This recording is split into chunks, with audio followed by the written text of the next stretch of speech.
அந்த கலெக்டர் ஆகணும்னா அதை படிக்கணும், படிச்சுட்டு வந்து அங்கே உட்காரணும். ஐஏஎஸ் தான் அங்கே இருக்க முடியும். விஜய் அவர்களுக்கு ரொம்ப பிடிச்சவர் அப்படின்றதுக்காக ஒரு செயலாளர் பதவி இவருக்கு கொடுத்தா, விஜய் அவங்களுக்கு ரொம்ப பிடிச்ச சமையல்காரர் விஜய் வீட்டில் இருப்பார், டேஸ்ட்டாக செஞ்சு போடுவார். அவரை கூப்பிட்டு உணவுத்துறைக்கு செயலாளராக போட்டுடலாமா? விஜய் அவர்கள் வீட்டை கண்ணாடி மாதிரி தொடச்சி நீட்டாக வச்சுருப்பார் ஒரு சூப்பர்வைசர். துப்புரவு அவரை கூப்பிட்டு துப்புரவு துறை செயலாளராக்கிடலாமா?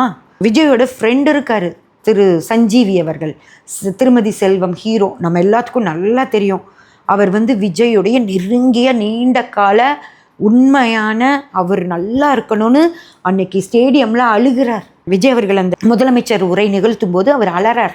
அப்படி ஒரு சந்தோஷம், ஆனந்த கண்ணீர். அப்போது அவ்வளோ உண்மையாக இருக்கிற ஒரு நண்பரை கூப்பிட்டு வெளியுறவுத்துறை செயலாளராக்கிடலாமா? ஏன்னா விஜய்க்கு இவங்க எல்லாருமே விசுவாசிகள், அவங்க எல்லாரும் விஜயோடைய நன்மைக்காக பாடுபடுறவங்க. அவங்களையெல்லாம் தூக்கி அந்தந்த இடத்துல செயலாளராக போட்டு உட்கார வச்சிடலாமா? அப்போ ஐஏஎஸ் எல்லாம் எதுக்குங்க?